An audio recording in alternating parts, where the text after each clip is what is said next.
o quanto que o celular, né, esse smartphone que a gente tem na palma da mão, com essa capacidade de ter uma câmera, a gente expõe não só a gente, mas quem a gente quer expor. Recentemente está circulando na internet um vídeo de um cidadão, né, um cara servidor público, líder religioso, que alguém viu ele fazendo algo e filmou, jogou na rede. E deu essa super exposição, né?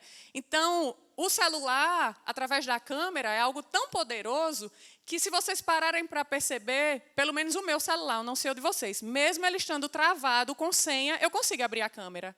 Né? Você só apertar na câmera, ela já fica ali. Parece que tudo hoje você pode filmar. Acontece um acidente, ninguém quer socorrer a vítima. Quer o quê? Quer filmar. Você vê alguém espancando o outro, o que é que você faz? Filma. E a sua vontade logo é mandar para quem? Para a Mofi divulgar, para a Paraíba inteira, não é assim?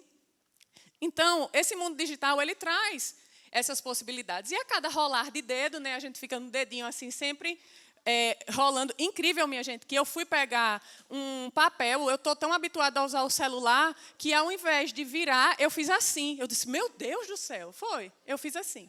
E o meu filho, a primeira vez que eu dei um notebook a ele, que ele sempre usava mais o celular, ele imaginou que era touchscreen. Ele começou a tocar. E o notebook não era assim. O notebook é no teclado. Existem alguns que são assim, mas não era. Mas por quê? Porque a gente acaba sendo influenciado por essas coisas que a gente usa. Você vai usando tanto aquilo que você vai sendo influenciado a usar daquela maneira. E a gente é exposto, né, no conteúdo que a gente encontra nas redes, imagens, notícias, vídeos, ideias. Mas como será que isso traz influências à nossa mente? Eu já pude falar um pouco como isso está influenciando o meu comportamento. Né? Comecei a tocar no negócio errado. Mas e a minha mente? E a nossa mente? Será que ela sofre, Dani e Débora? Será que a nossa mente sofre influência sobre aquilo que a gente utiliza? Então, a presença, e também vale ressaltar que, nessa mensagem de hoje, eu também gostaria de dizer que a internet, ela traz inúmeras possibilidades, viu? Eu não estou aqui, meu Deus, para dizer que a internet é um vilão, que se seu filho tem rede social, ele vai para o inferno, que a adventista não acessa nada, que não joga um jogo, que não vê... Pelo amor de Deus, não é isso. Mas eu estou trazendo aqui alguns riscos que a gente tem nesse campo, que apesar de ter inúmeras vantagens e possibilidades, a vantagem que eu tenho de fazer uma operação bancária, sem nem precisar ir numa agência, né, Eveline? A Eveline é bancária, ela disse, Vivian, reduziu significativamente o número de atendimentos, porque hoje todo mundo consegue fazer pelo celular. Né? Possibilidades. Meu marido, ele é italiano, e o nosso casamento aqui, a família dele não pôde vir, e a gente fez o quê? Fez uma live, todo mundo lá assistiu o casamento. Então, graças a Deus, a internet que possibilita isso. Então, tem muita coisa boa. Sendo que a gente tem que ter cuidado, porque é um terreno fértil para a vulnerabilidade. Você fica vulnerável no meio dentro daquela rede. Gianete Lima, que é educadora e coordenadora do projeto Quebrando o Silêncio na América do Sul, ela diz assim, a presença excessiva no universo virtual afeta o desenvolvimento social, cognitivo, prejudica a nossa concentração, ocasiona desinteresse nas relações interpessoais e contribui para o aumento da ansiedade e da depressão. Muitas vezes, as pessoas podem ser vítimas na segurança do seu próprio lar, apenas pela tela de um dispositivo, como um telefone ou um computador. E quando a gente fala para as relações interpessoais, é uma das coisas que essa geração Z está sendo cada vez mais antissocial. O influencer mais falado nos últimos dias está sendo o Felca. Né? Ele está sendo... Todo mundo agora já sabe quem é o Felca, já ouviu falar. E uma das características dele é que ele é hiper antissocial. Ele diz que adora quando alguém chama ele para sair e desmarca, porque ele não precisa dizer que não vai. Ele diz, ai meu Deus, ainda bem que deu tempo a pessoa já desmarcar, porque eu não precisei dizer que não vou. E, às vezes, a gente fica tão preso dentro de um universo do que uma tela, do que uma série pode nos oferecer, que a gente perde o interesse das relações interpessoais. E o celular trouxe isso. A capacidade que o celular tem, né? Os aplicativos que existem no celular. Eu lembro quando eu era mais jovem, eu ia para o dentista, eu usava aparelho, eu ia fazer manutenção. E eu sou uma pessoa que eu já tenho uma personalidade um pouco mais extrovertida, eu gosto de conversar. Então, eu conversava com o consultório inteiro, todo mundo lá, eu conversava e conversava. E tinha revista antes, né, era na sala de espera. Hoje, quem vai ver revista, hein, minha gente? Ninguém. Ninguém lê revista mais, jornal nem se fala. E hoje você chega numa sala de espera de qualquer tipo de atendimento, parece o quê? Uma lan house. E muitas vezes, antes de você dar bom dia ou boa tarde ao recepcionista, qual é a pergunta? Wi-Fi. Moça, tem Wi-Fi aqui. Aí a moça faz, bom dia. Ah, bom dia. E você, puf, conecta e tchau. E aí, olha boletim de menino na escola, faz transação bancária, resolve um negócio da igreja, conversa com um, olha uma roupa que está na moda, marca uma consulta. Gente, a gente faz olha uma receita para fazer à noite, pesquisa preço onde está mais barato no supermercado, para ir tudo aonde? Na palma da nossa mão. Na palma da mão. Então, o tema da mensagem de hoje é a mente cristã no mundo digital. Hábitos, pensamentos e comunicação segundo o Evangelho. Eu vou orar mais uma vez, tá? E assim como estão, vocês são convidados também. Senhor nosso Deus, Pai, em nome de Jesus, que o Teu Espírito Santo continue nos ajudando aqui a conduzir essa mensagem, que seja algo leve, mas que seja importante e que cada um de nós possa fazer a aplicação necessária para a nossa vida, para o nosso contexto, para a nossa família, mas com o objetivo de vivermos melhores, de viver com o princípio do amor, do respeito ao próximo e de bons hábitos e bons comportamentos, Pai. Em nome de Jesus, amém. Então, lá a carta que Paulo preso em Roma, escreve aos filipenses com uma lucidez fora do normal, porque alguém que está preso escreve uma carta que parece incompatível com o contexto que ele está vivendo. Você imagina alguém que está lá encarcerado, Jorge, que é advogado, no máximo pede uma carta, mãe, pelo amor de Deus, se juntem aí, façam uma vaquinha, contratem um advogado, eu estou desesperado, eu não aguento mais estar aqui. Paulo não. Paulo escreve, irmão José, de um jeito que você diz, poxa, que capacidade que ele tem, de passar por uma situação dessa com uma fé plena. No capítulo 4 da carta que ele escreve aos filipenses, ele nos traz dicas, conselhos para viver com alegria, equilíbrio, mesmo em tempos difíceis. 2 palavrinhas-chave, alegria e equilíbrio. Que a gente hoje vive, às vezes, emburrado, preocupado. Qualquer coisinha já faz a nossa sobrancelha ir lá em cima. A gente fica assim, logo estressado. E aí, diante do estresse, vem o quê, tias? O desequilíbrio. A gente fica desequilibrado. Grita menino, grita marido, grita todo mundo, buzina no trânsito, E a gente está cada vez mais sendo tomado por essas emoções. E no contexto do mundo, no mundo virtual, que é um ambiente, a sociedade, a comunidade virtual, é fascinante o que a gente vê na internet, é lindo as imagens, os vídeos, as cores, as histórias, é muito dinâmico, é intuitivo. Por quê? Porque eu clico, eu não preciso nem que ninguém me explique, dona Ivonete? Por mais que a gente tenha assim, uma certa limitação, mas pega, não é aqui, ele é intuitivo, parece que ele vai dando o direcionamento e você, de maneira intuitiva, vai conseguindo. Porque antes tinha que ter o quê? Hoje nem tem mais tanto curso, Curso para usar o Word, curso para usar Excel. É tão intuitivo e a pessoa já há quem faça para ter ferramentas mais, usar a ferramenta de maneira mais robusta, mas é muito intuitiva a internet. E oferece para a gente esse universo de possibilidades e informações. Mas a nossa geração ela vem pagando um preço devido à conexão ininterrupta. Eu estava no trabalho, eu estava numa aula que teve, e é incrível como a gente assiste aula e mexe no celular, Os adultos, porque criança e adolescente, os professores pedem que guarde, o celular. Mas quando é uma turma de pessoas de 30, 40, a gente só pede que tenha cuidado e não use o celular. Mas ninguém diz assim, tira o celular, senão você vai para a coordenação. E você vê a quantidade de pessoas que estão nessa conexão ininterrupta, não solta o celular. Tinha uma série na Globo que tinha uma personagem que ela era alcoólatra. Eu esqueci o nome da série e o nome da atriz. E ela estava sempre com um copo de bebida na mão.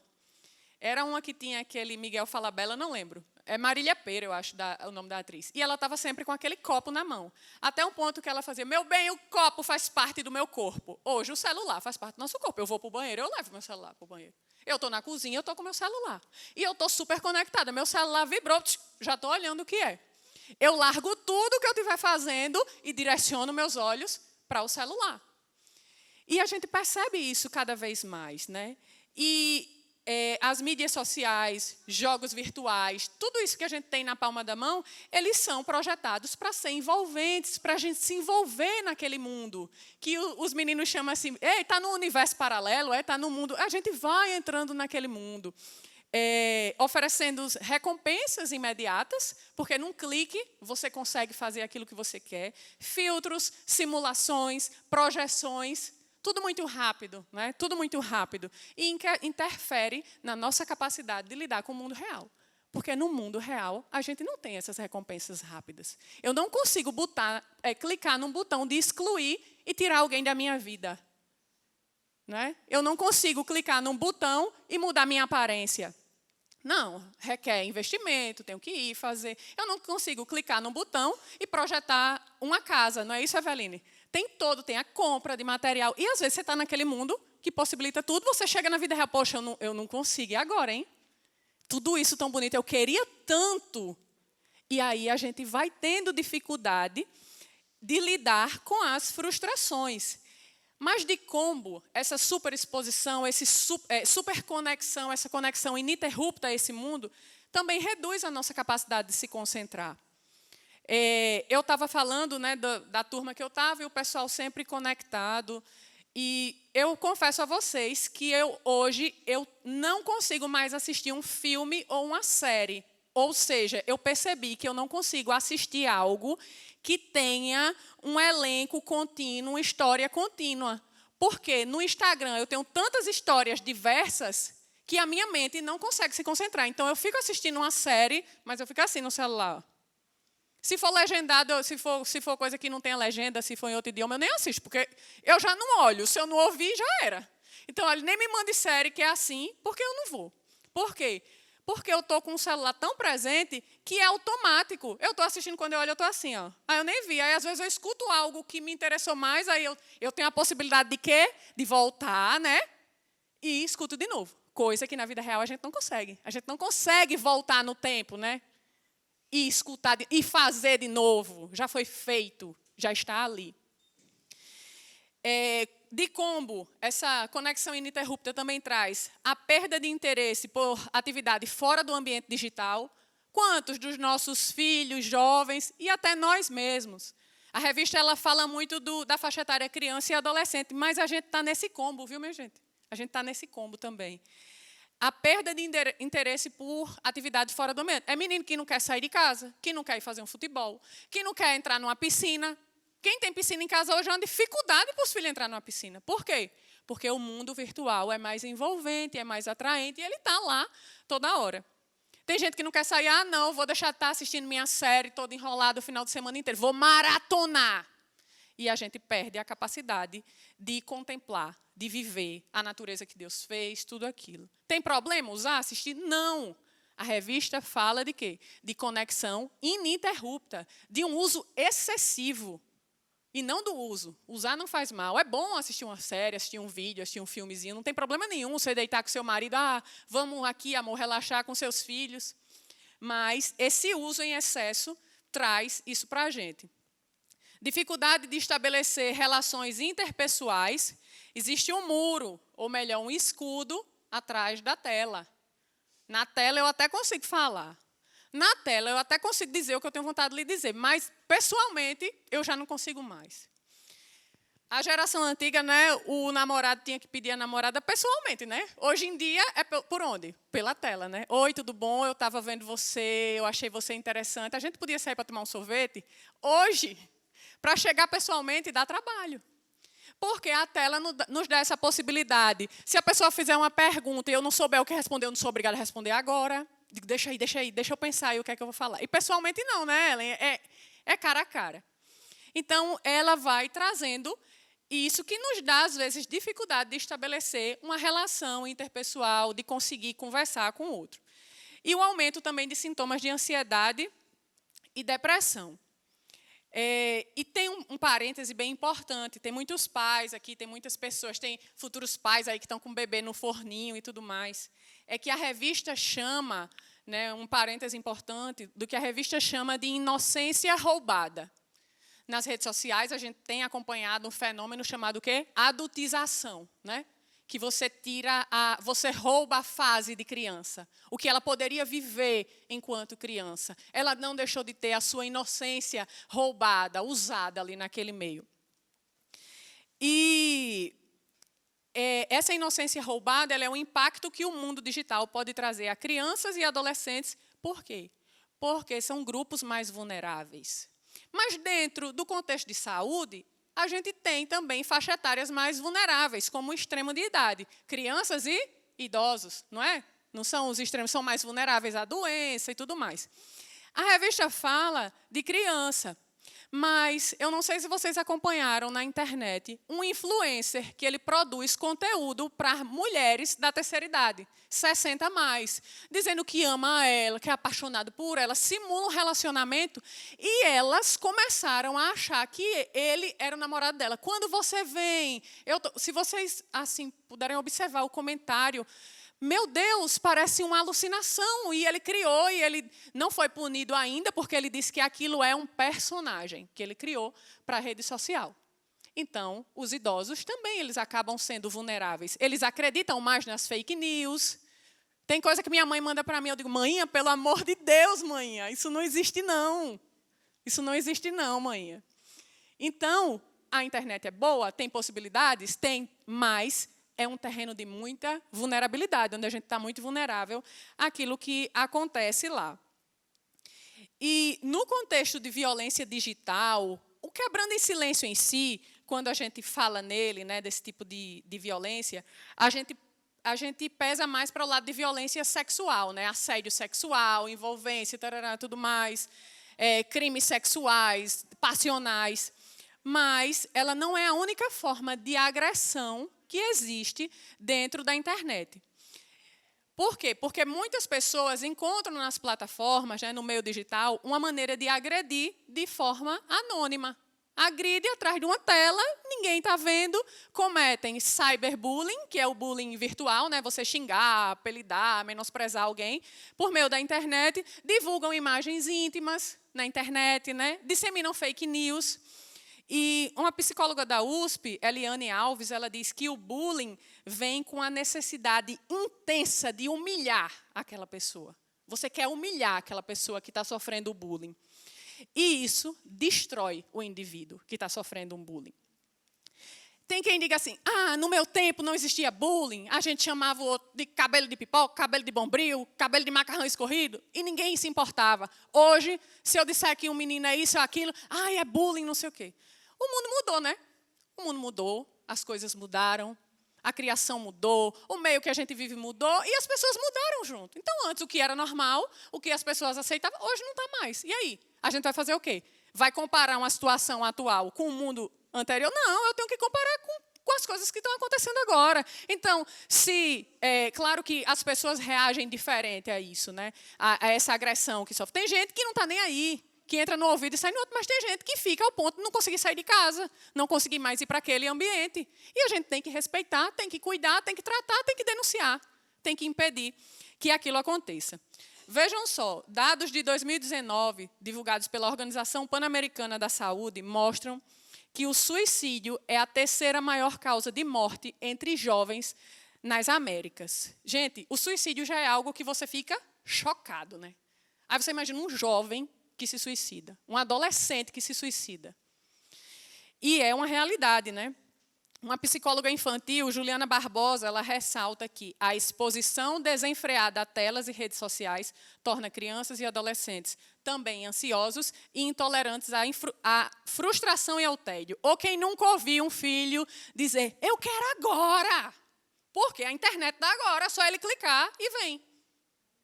E, às vezes, o filho, por estar sempre nessas recompensas imediatas, quando pede algo para a gente, eu digo, meu filho, peraí, mas eu quero agora, você tem que me dar agora. E ele não consegue lidar com isso. Ou então, quando essa questão do tédio, né? Filho, a gente vai para ali, vamos em tal lugar. Ai, mãe, eu vou ficar fazendo o quê? Não é? Eu vou ficar fazendo o quê? Aquele tédio que fica. Tem que ter o quê? Peraí, menino, deixa eu botar aqui a galinha pintadinha, desde quando é bebê, né? Coloca alguma coisa nesse menino para ele parar desse tédio. E, às vezes, a gente só quer curar o tédio com a rede social. O tédio não pode ser tirado através de conversa, de brincadeira. Por quê? Porque vai perdendo o interesse das outras coisas. Perdendo o interesse em fazer outras coisas. Sabe por quê? Porque no celular a gente descarta algo que não agrada com muita facilidade. É necessário um esforço conjunto para que a gente torne a internet. A gente está vendo agora, né, uma mobilização conjunta. É o Senado, né, é todo mundo aí indo atrás de consertar essas coisas que estão acontecendo. Então, é necessário um esforço conjunto para tornar a internet um ambiente mais saudável, especialmente para crianças e para adolescentes. Por quê? Por esses serem mais vulneráveis. Então, pais, escolas, governo, empresas de tecnologia precisam assumir o papel de responsabilidade. E nesse esforço conjunto, nós, enquanto igreja, nós somos chamados também. Eu acho super importante que a Igreja Adventista traga esses temas de relevância social para dentro da igreja. Porque parece que, às vezes, a gente entra aqui e tudo que acontece lá fora, não é, Ellen? A gente está meio por fora, assim, está blindado. Eu entrei aqui, tchau, aqui é tudo santo, aqui está todo mundo salvo, aqui já está tudo subindo para o céu, e essas coisas. Não, mas essas coisas acontecem nas nossas casas, na nossa vizinhança, no nosso ambiente. Okay? E acontece. Então, acho que é muito importante nós, enquanto igreja, né, e aí eu reforço, para quem quiser participar hoje à tarde, né, nesse papel de entregar isso aqui, não sei quantas pessoas vão alcançar, vão ler a revista, porque ler é um negócio meio chato mesmo, ninguém quer ler nada físico, mas aí a gente está convidado a fazer isso. Por quê? Porque nós temos essa responsabilidade de criar uma geração emocionalmente mais saudável. Uma geração emocionalmente mais saudável, segura de si, tanto na vida online quanto na offline, né?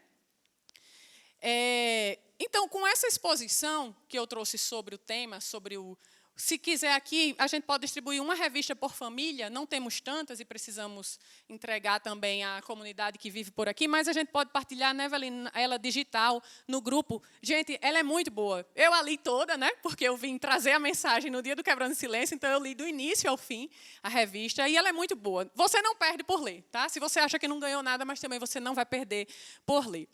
Então, com essa exposição que eu trouxe para vocês sobre alguns dados sobre o tema, a gente pode se perguntar, pronto, e daí, Vivian? E daí? Você falou, você trouxe isso, o que é que eu faço, né? O que é que eu penso, o que é que eu poderia fazer? Né? O que é que nós, enquanto cristãos, enquanto pessoas, vou usar o termo assim, enquanto cidadão, o que é que a gente poderia fazer? O tema da mensagem de hoje é a mente cristã e no mundo digital. E partindo para Filipenses 4, é um capítulo da carta do apóstolo aos Filipenses, onde ele aborda temas como alegria, como paz, contentamento, gratidão, e ele traz também orientações práticas para a vida cristã. E o capítulo, ele enfatiza a importância de confiar em Deus em todas as situações. Você está sofrendo algum tipo de violência, está vivendo, enfim, independente do contexto, ele enfatiza isso, para a gente confiar em Deus em toda e qualquer circunstância da nossa vida e manter uma atitude positiva mesmo em meio à dificuldade. É difícil? É difícil, mas tentar manter essa atitude. O contexto dessa carta. Paulo escreveu a carta aos Filipenses enquanto estava preso, né? Provavelmente em Roma.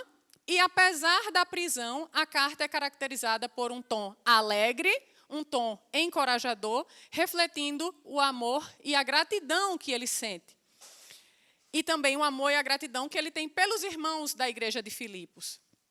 E vocês sabiam, eu fiquei bem feliz quando eu li isso, Filipenses é considerada uma carta de alegria.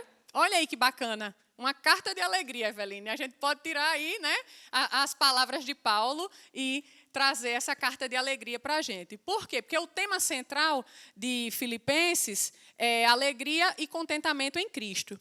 E no verso 4, se vocês quiserem acompanhar, ele diz assim: alegrai-vos sempre no Senhor. Outra vez digo, alegrai-vos. Paulo repete como se dissesse assim para a gente, como se desse uma saculejada. Disse, gente, isso é sério, tá? Não é opcional, não. É um estilo de vida. Você alegrar-se no Senhor. A nossa alegria enquanto cristãos não depende de circunstâncias, mas da certeza da presença de Deus. Não é à toa que o cara preso escreve uma carta chamada a Carta da Alegria. Porque, a despeito das circunstâncias, ele tem a certeza da presença de Deus na vida dele e nada tira isso da mente dele. Do verso 6 ao 7, ele diz assim, não andem ansiosos por coisa alguma, mas em tudo, pela oração e súplicas e com ação de graça, apresentem seus pedidos a Deus. A paz de Deus, que excede todo o entendimento, guardará os seus corações e as suas mentes em Cristo Jesus. Não andem ansiosos por coisa alguma. A ansiedade é um dos grandes males, né, da era digital. A gente é bombardeado por comparações, né, por exposições, urgências, expectativas irreais. E, nesse contexto, principalmente pós-pandemia, onde a sociedade mudou muito, assim, os meios mudaram muito, as ferramentas, né? Há quem diga que a crise é a mãe das maiores invenções. Tem um livro que fala isso, eu acho que é O Jeito Harvard de Ser Feliz. Diz, a crise é a mãe das maiores invenções. Quando a gente perdeu a capacidade de trabalhar, de se comunicar, começou o quê? As salas virtuais, né? Google Meet, Zoom, já tinha o Skype antes, mas tinha menos recursos, era pouco usado, mas surgiu essas invenções devido ao quê? À crise que a gente foi vivendo. Então, teve tudo isso que aconteceu, o isolamento, interferiu muito no nosso relacionamento. A gente não podia mais abraçar as pessoas, a igreja mudou o formato um tempo, teve um tempo que a igreja ficava só online, só com quem estava na programação aqui na frente e na tela. E isso foi bom, né, porque foi uma possibilidade que nos trouxe de continuar a nossa programação. E isso afetou, né, a maneira pela qual a gente se comunica, a maneira pela qual a comunicação ocorre no mundo digital.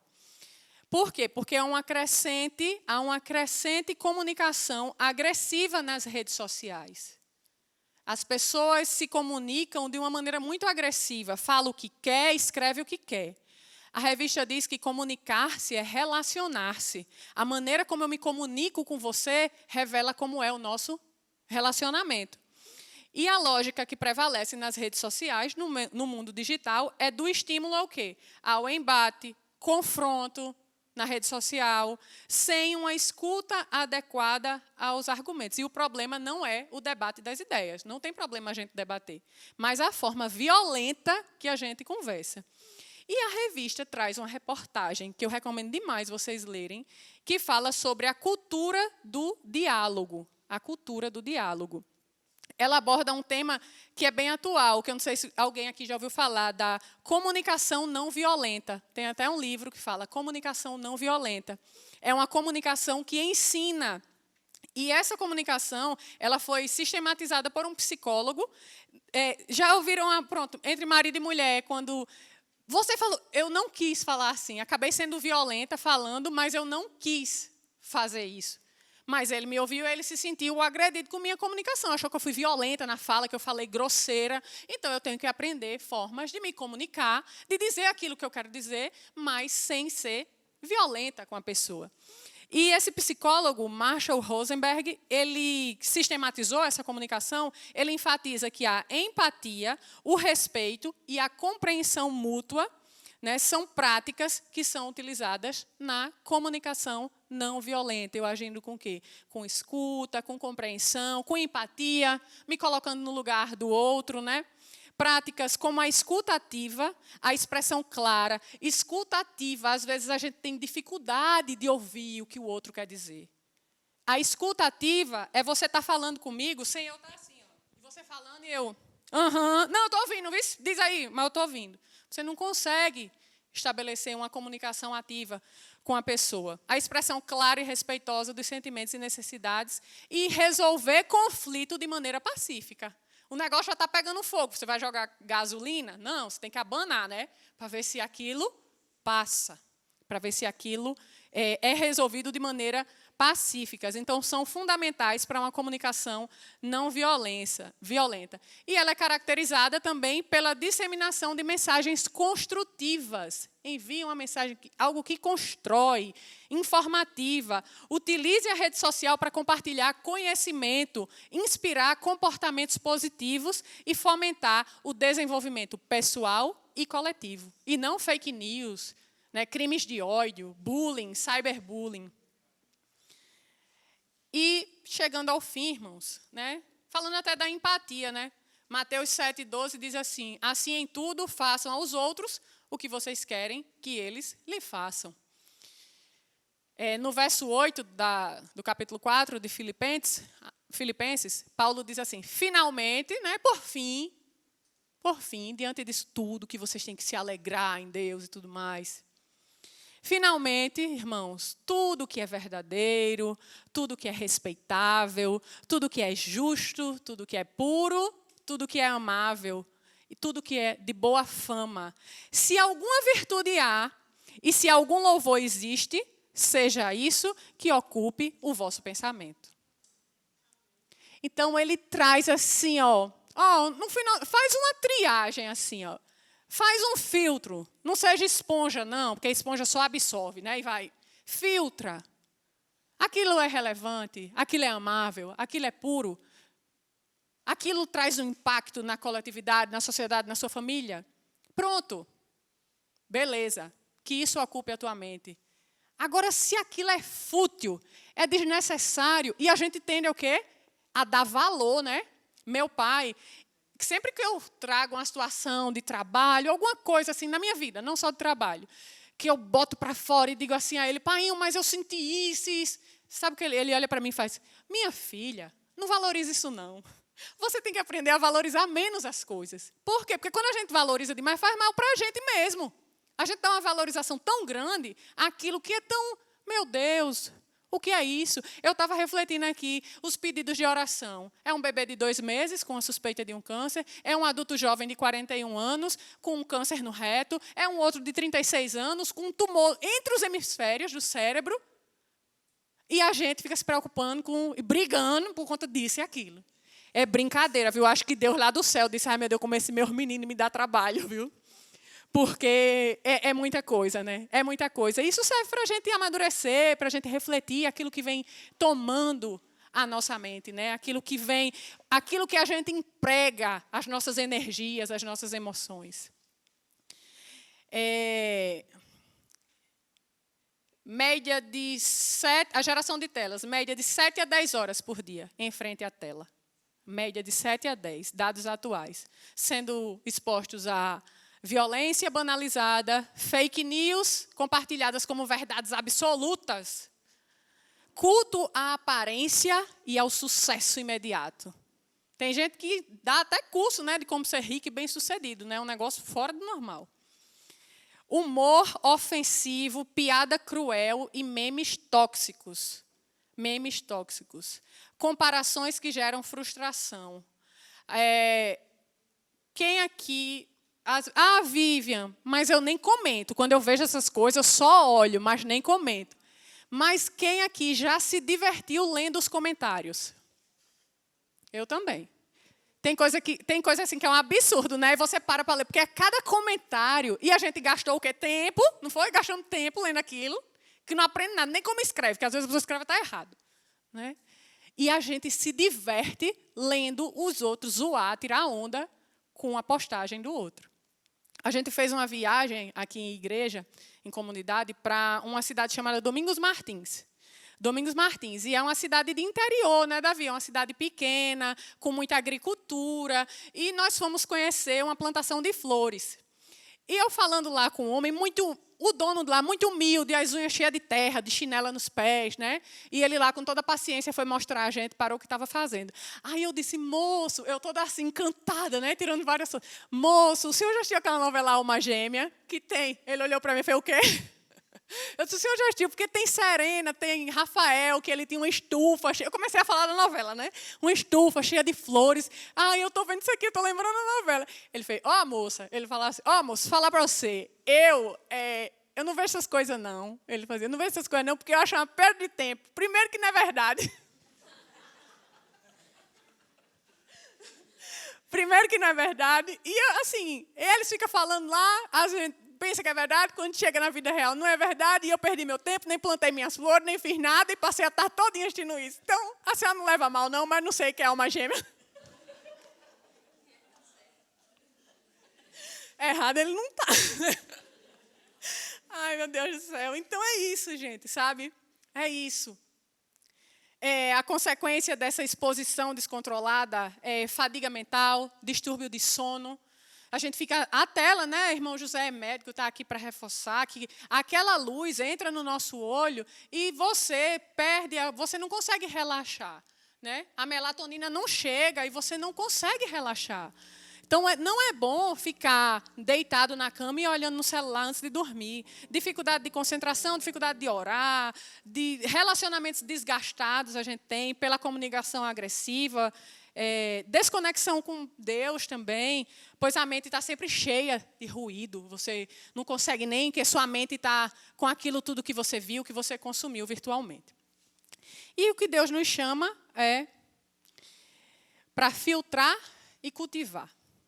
Paulo não diz apenas o que evitar, mas o que escolher pensar. Aquilo que é verdadeiro, checar, buscar fontes confiáveis, fugir da mentira. Aquilo que é respeitável, o que edifica, que honra a Deus, que honra o próximo. O que é justo e puro, o que está alinhado com os princípios do reino de Deus. O que é amável e de boa fama, aquilo que promove paz, encorajamento e fé. Deus nos chama para uma revolução mental. A gente tem que mudar a nossa maneira de pensar. E isso começa muito com o que a gente vem alimentando a nossa mente. Desenvolva uma comunicação não violenta. Vamos desenvolver essa comunicação não violenta. Antes de falar ou postar algo para alguém, pergunte-se, é verdade? É necessário eu dizer isso? É gentil? Isso glorifica a Deus? Não. Então, assim, respira. Lembra, meu Deus, é necessário fazer isso? Não, então se segura. Se segura. Fala para o teu marido, fala para o teu irmão, mas não fala não. Daquela forma violenta. Porque depois acaba o quê? Dá um problema, né? E Cristo é o nosso maior exemplo. Davi falou na lição que há quem diga assim, que Deus veio para matar. Não. Ele enviou o Filho para morrer por nós. Cristo é o nosso maior exemplo, porque mesmo diante do ódio que ele recebeu, mesmo diante do ódio, ele respondeu com amor, verdade e compaixão. E, enquanto cristãos, nós somos chamados a seguir esse exemplo de Cristo. Só com uma mente renovada para ter uma vida transformada. Filipenses 4:9 se despede na carta do quê? Conhecida como a carta da alegria, né? Se despede dizendo, e o Deus de paz será convosco. Limpem a mente de vocês. Vejam aí o que é verdadeiro, o que é justo, o que é... Nisso vocês se detenham, nisso vocês gastem os esforços de vocês. Nas outras coisas, deixa para lá. O apelo, né? Apelo é uma palavra um pouco antiga, né, Davi? Igreja tradicional, apelo, é a hora do apelo. Não vou chamar ninguém para levantar, viu? E para aceitar Jesus, pelo amor de Deus, não vou falar isso, não. Mas o apelo que eu falo assim, né, da maneira, do sentido da palavra apelar, né, não é só para usar menos a tela, não, porque a gente sabe essa conexão ininterrupta dos males que que traz para a gente, cientificamente comprovado. Mas para buscar pensar mais, viver mais como Jesus pensa, falar como ele fala, né? Viver como Jesus viveu, sentir o que Jesus sentia, né? Tem a música que é linda, é linda.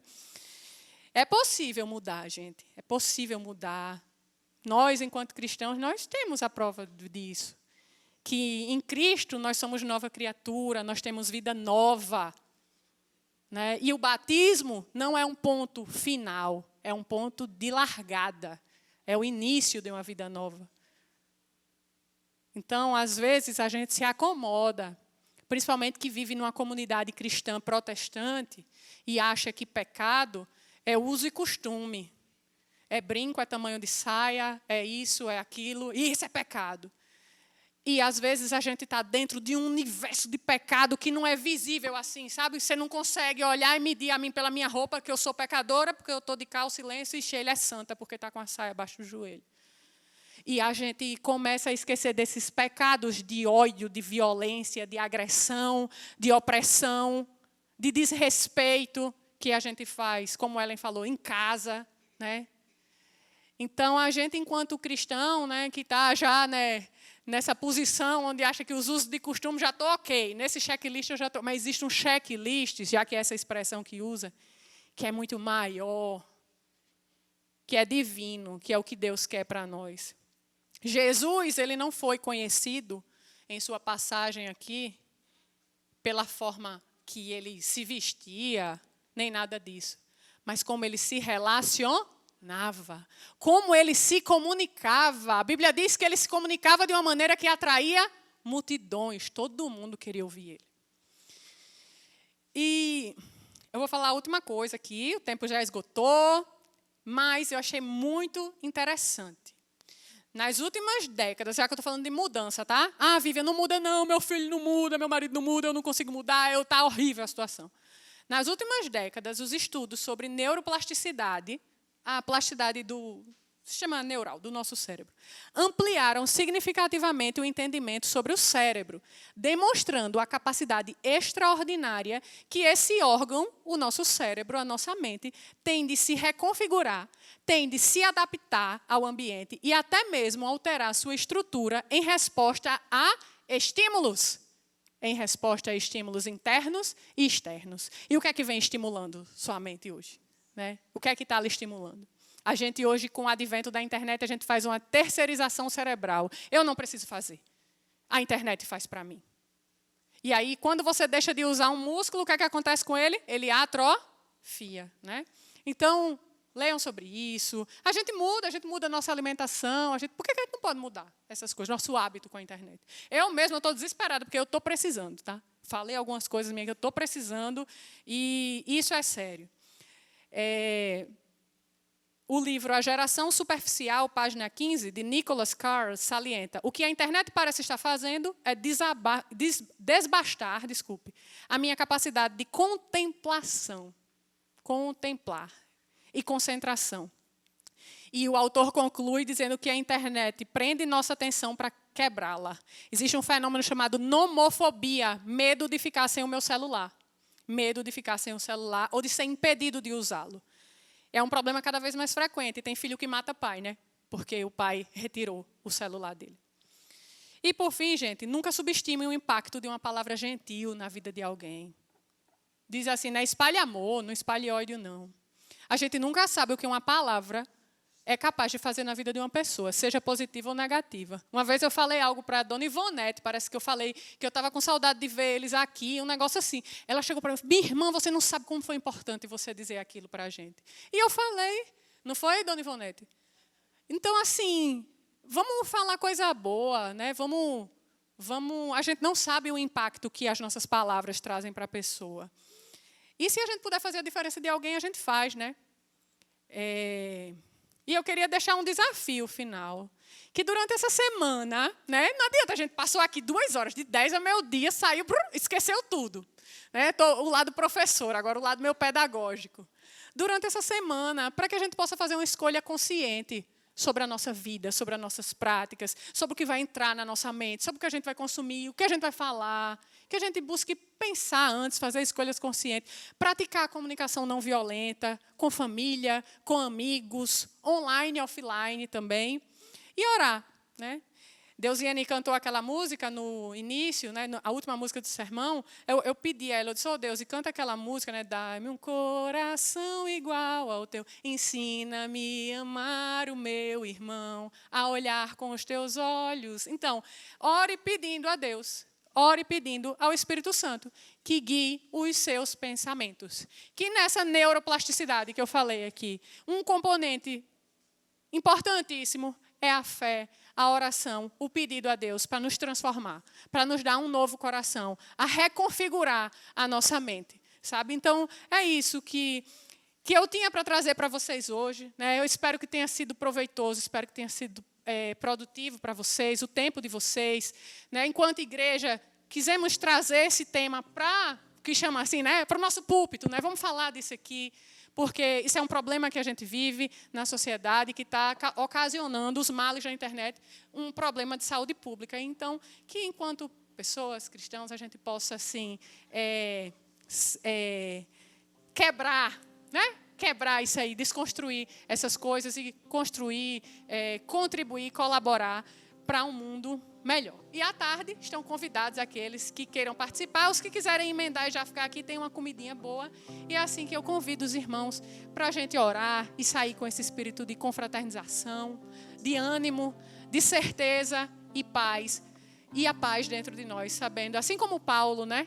Ele tinha a alegria no Senhor, porque ele tinha a plena certeza da presença de Deus na vida dele. Amém? Vamos ficar de pé, vamos orar.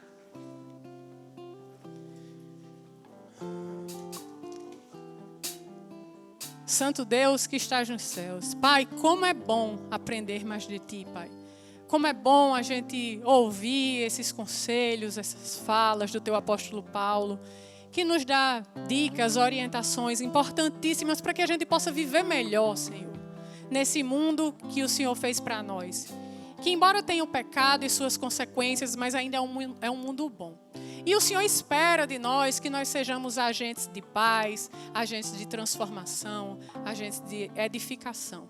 Nos ajuda, Senhor, enquanto homem, mulher, crianças, pais, amigos, cidadãos, para colaborar com o Teu reino, Senhor. Porque viver em paz e alegria é o Teu reino aqui nessa terra. Que Teu Espírito Santo venha nos preencher, venha nos transformar. E nos ajuda, Senhor, a nos deter, a concentrar nossos esforços, nossas energias com aquilo que é bom, que é amável, que é respeitoso. Isso sim, Pai, a gente deve se desgastar com isso, se assim posso dizer. Nós Te agradecemos, Senhor, por tudo. Pedimos a Tua paz e proteção, um bom retorno aos nossos lares, com as nossas famílias. Capacidade de contemplar, Senhor, contemplar a presença do meu esposo, do meu filho, do alimento na mesa, dessas árvores lindas que o Senhor fez para nós, desse céu bonito de João Pessoa. Contemplar, Senhor, que a gente possa sair desse universo virtual de tela que nos prende e a gente perde a capacidade de contemplar a Tua criação. E o ápice da Tua criação, Senhor, somos nós, os seres humanos. Que a gente possa olhar um para o outro com amor, com compaixão, com perdão. É assim que nós Te oramos e Te agradecemos. Em nome de Jesus. Amém.